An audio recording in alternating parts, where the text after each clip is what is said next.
Good morning again. I am back. I am going to continue to read Behind the Bedroom Wall by Laura E. Williams. And today I am going to continue chapter 5.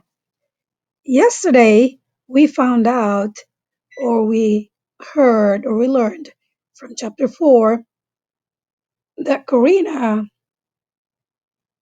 found out that the noise coming from behind her wall was not really a mouse noise, but it was the noise of people who are living or harboring behind her bedroom wall.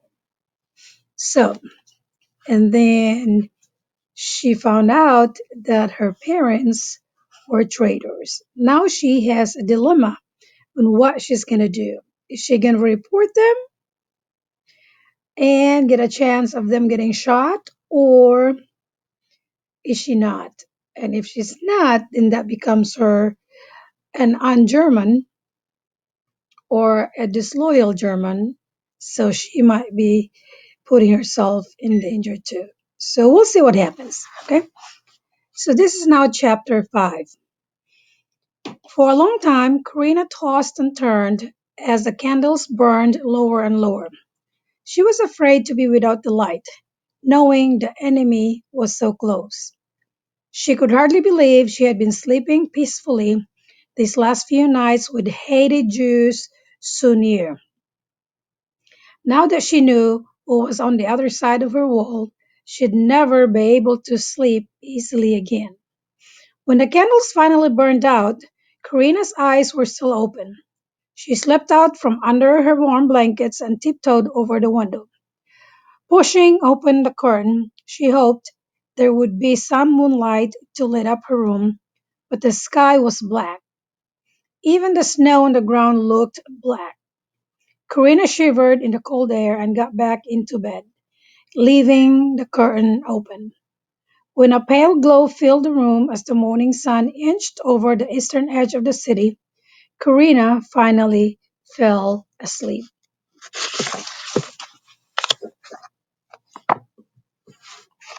When she woke up, the curtain once covered the window, blocking out most of the sunlight. She heard the footsteps came up the stairs and someone knocked on her door. Her mother quietly pushed the door open and peeked in.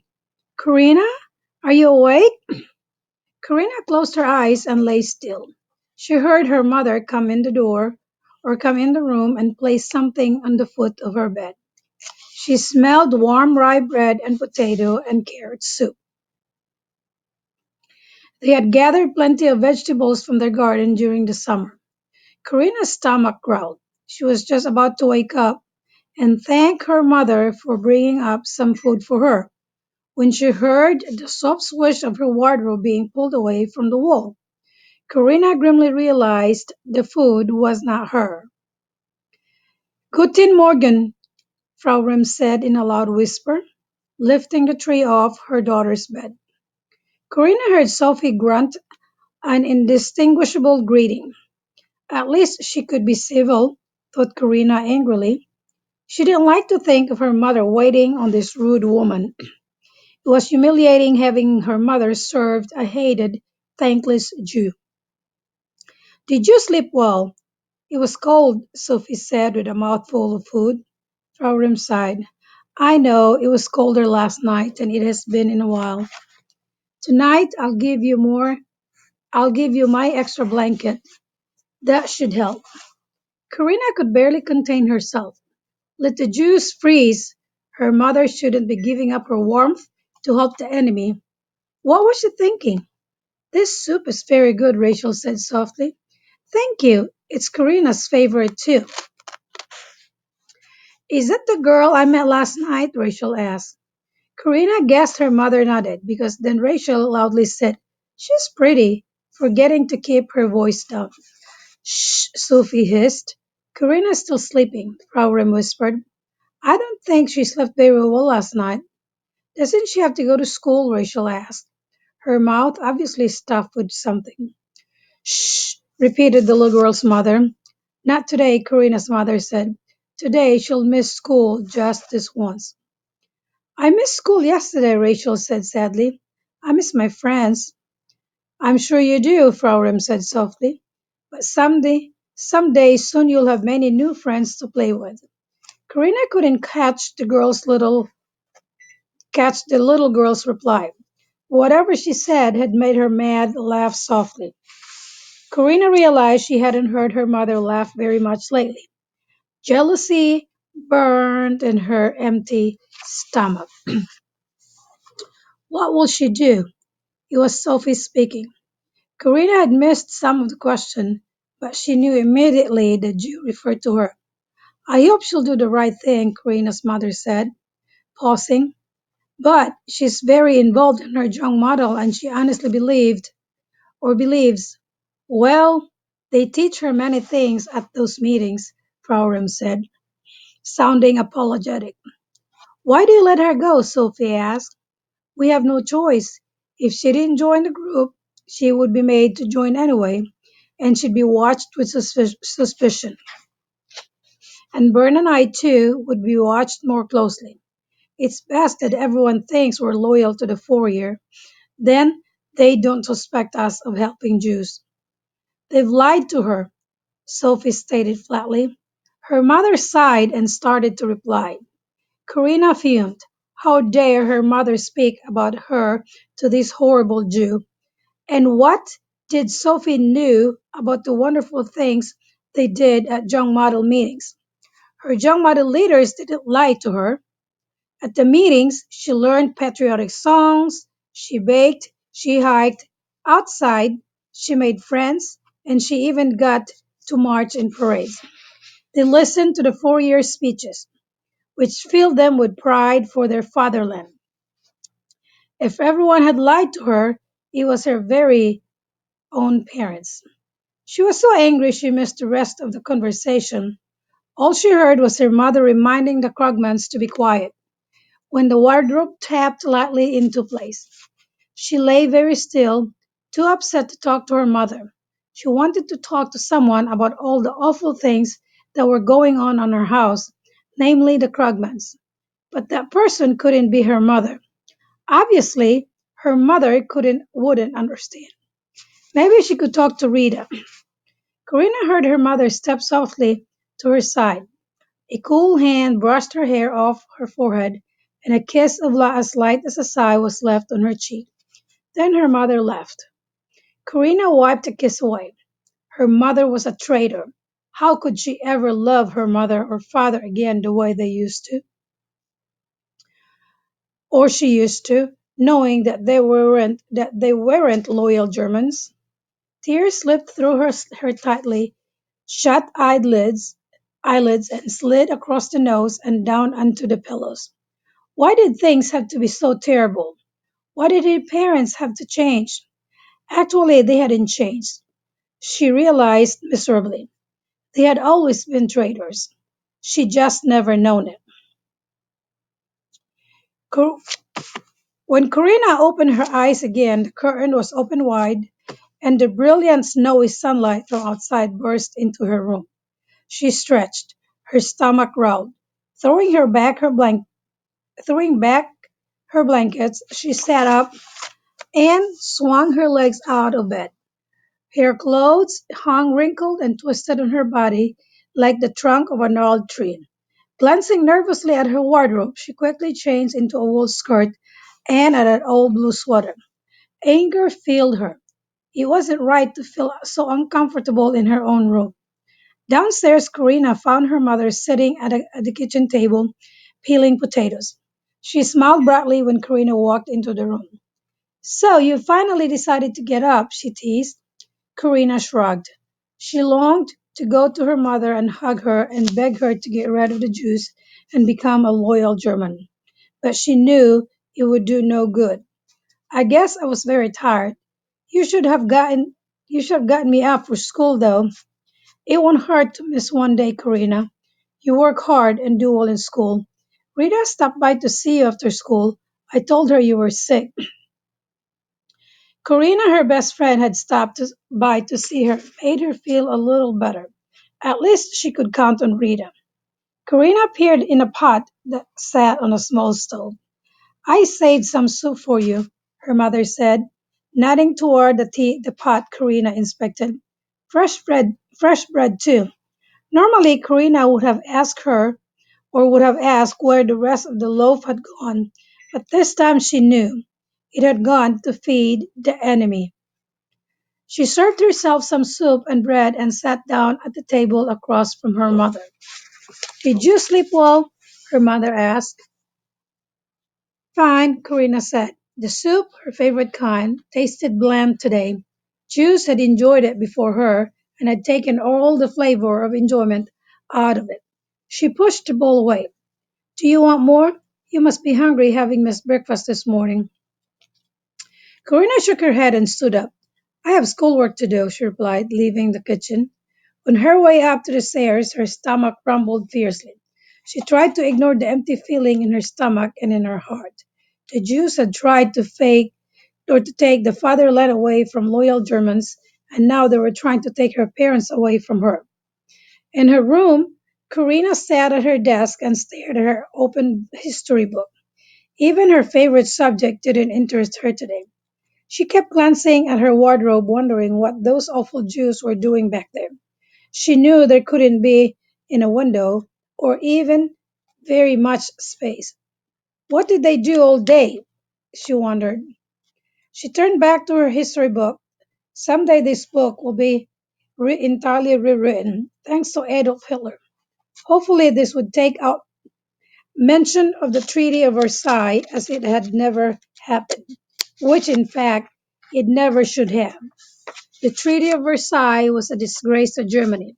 Imagine Germany without an army or a navy or an air force, and Jews knew had played a big part, and Jews she knew had played a big part in this humiliation, though she wasn't quite sure exactly which part. But thanks to the Fourier, Germany would be the power Germany would be the power it had been before the last war, which they had somehow lost. She knew Germany would now win back its pride and power as long as the enemy, the Jews, were kept out of the way. Traitors like her parents too. Karina finished her schoolwork as the last feeble rays of the late winter sun filtered into her room. Leaving it a muddy shade of rose, she shivered in the cool air. She stood up and stretched. It was hard to sit in on one position for so long. As she shrugged her shoulders, she relieved the tensions. She heard the sound she had once believed to be mice trapped in her walls. Now that she knew that the sound really was, though she didn't know how she ever could have thought it was mice. The sound was obviously rhythmic, not the erratic scrambling of mice, but the even pace of someone walking back and forth. Step, step, turn. Step, step, turn. It must be a very small room, she thought. She started to walk in time to the sound of the step. Step, step, turn. Step, step, turn. A very small room. Karina, Frau Rem called from downstairs. Karina opened her door and looked down to her mother standing at the foot of the stairs. Yes? Will you come down and help me? Karina walked downstairs, following her mother into the kitchen. What are you cooking? She asked, spying her kitten curled up next to her milk bowl. Her mother pointed to the two pots on the stove. Potatoes here for the Krugmans and potatoes with cheese sauce in in this pot for our supper. Why do you have to cook separate for them? Karina asked, not able to bring herself to say their name. The Krugmans keep kosher. Karina knew that the word kosher had something to do with the Krugmans' religion, but she didn't know what, and she didn't care.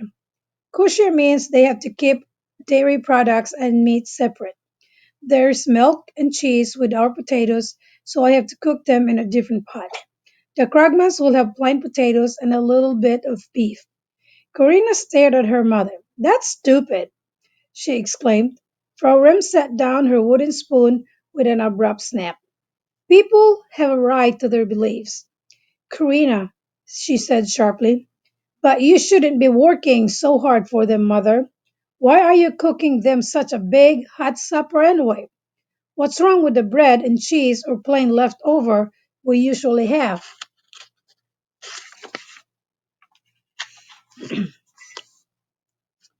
It's so chilly outside. I thought some hot food would keep them a warm up before the long cold night.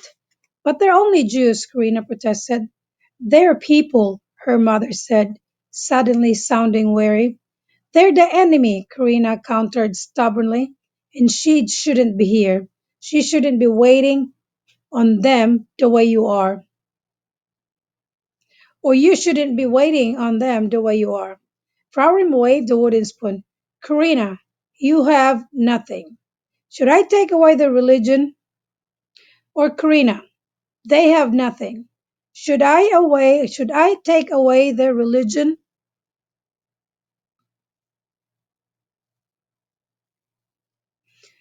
It's no hardship for me to try to cook for them in a kosher manner. So why shouldn't I? And why shouldn't I make them a hot meal? Karina sat on a chair and pinched her lips together. It was no use talking to her mother. Fraulein sighed. Take this tray. She handed her daughter a tray with two bowls full of potatoes. She carried a tray with beef and carrots and glasses for water and milk. She walked to the kitchen door and looked back. Are you coming? Her mother asked. Karina calmly stood and carried the tray.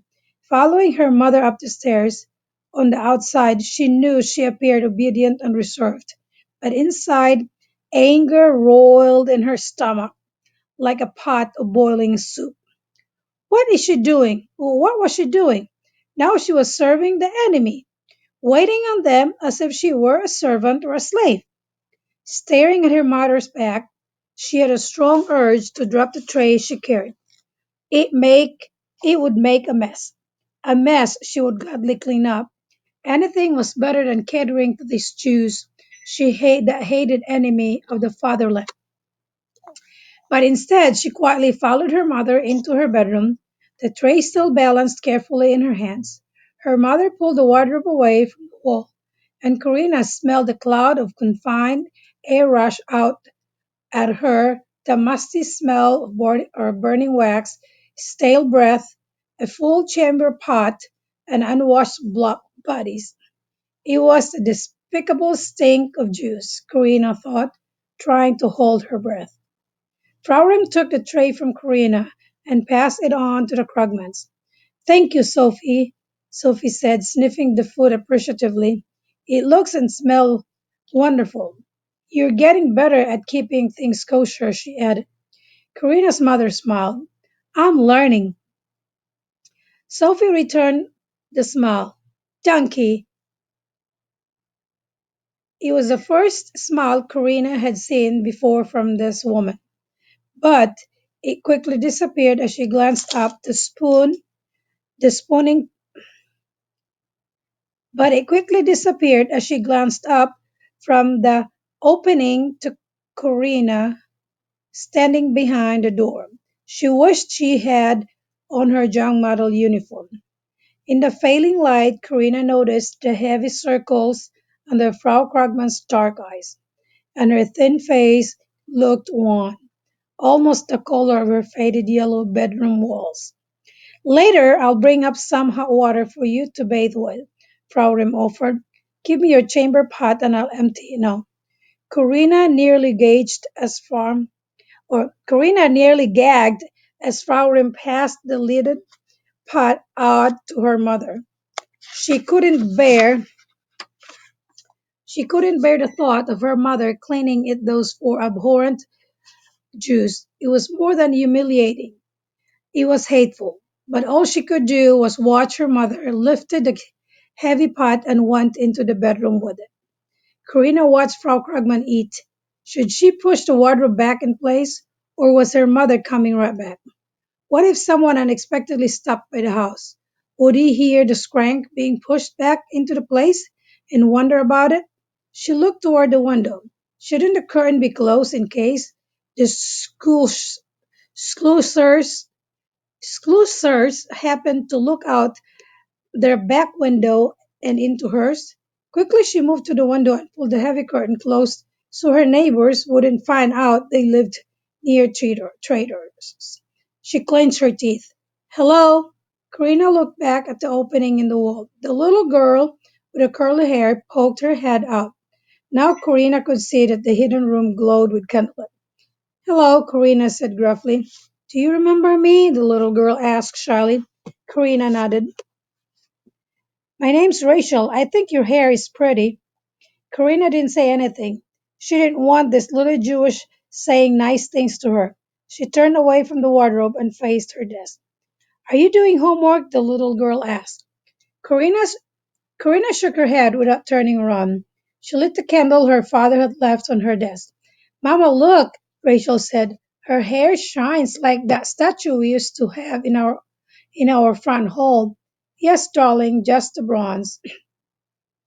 Just like bronze, Frau Krugman agreed softly. Now scoot back and leave her alone. Her mother heard her Karina heard her mother walked in with a washed out chamber pot. Here you go, Sophie, she said. I'll leave the wardrobe open to give you some fresh air, and in a little while I'll bring up the hot water. Do you have any more paper, Frau Rem? Rachel asked quickly. Karina's mother paused slightly. Perhaps my daughter has some she could give you, Rachel. Karina frowned. She didn't want to give anything away to the Jew, not even paper. Fraulein, Rachel asked, do you have a little paper for me? Karina hastily pinched a few sheets from her supply and turning around, thrust them at the girl. Here. Oh, thank you. Rachel gushed, her pale face lighting up with her smile. Thank you, thank you, thank you. What do you want for them? What do you want them for? Karina asked before she could stop herself. I like to draw, Rachel said. Like this. She disappeared for a second, then reappeared with a sheaf of paper clutched in her hands. See? She held a small bundle of paper toward Karina. The drawings were all done with a gray pencil, so they looked rather dull and lifeless. Karina, she could simply turn her back and walk away. She didn't have to look at these juice drawings, but her hand moved forward anyway. She took the bundle and pulled off the string that held it together. The first one is my house, Rachel explained. The house had flowers in front of it and someone in each window waving. Can I show her? Rachel asked Karina's mother. Frau Rim glanced at the curtained window. You may come out, she said, but Karina has to crouch down so the people outside didn't see a lot of shadows moving about. Karina scowled at her mother, and she had more important things to do than to look at these ugly drawings. She tried to catch her mother's eyes, but her mother didn't seem to notice. Rachel crawled on all fours over to Karina and squatted there until Karina lowered herself to the floor. Karina sat cross-legged and Rachel leaned over one of the older girl's knees, pointing to the people in the windows. That's my papa. Here's with Ruth. He's with Ruth, staying somewhere else. And that's Ruth, my older sister. There's Mama, and that's me, she said, pushing to the face surrounded by curly hair. My hair is like my papa's. This is Ruth playing the piano, Rachel continued, pulling another drawing from her pile. She is very, very good. She wants to play the piano when she grows up and make people play or I'll and make people pay to come hear her play. But she said I don't have to pay. Rachel extracted another drawing. And this is the apple tree in our yard. The flowers are pretty, but the apples are sour. She made a sour face. Karina bit the inside of her lips, stopping her smile just in time. Rachel explained every drawing in her pile, and Karina couldn't help noticing the wistful expression that sometimes overcame the girl's otherwise cheerful exuberance. She had more pictures of her house and family and of her friends and school and synagogue, some of which Karina realized the little girl would probably never see again. But that didn't bother Karina. After all, these were Jews, one of the enemies of the fatherland, and they deserved to suffer. My husband will be home soon.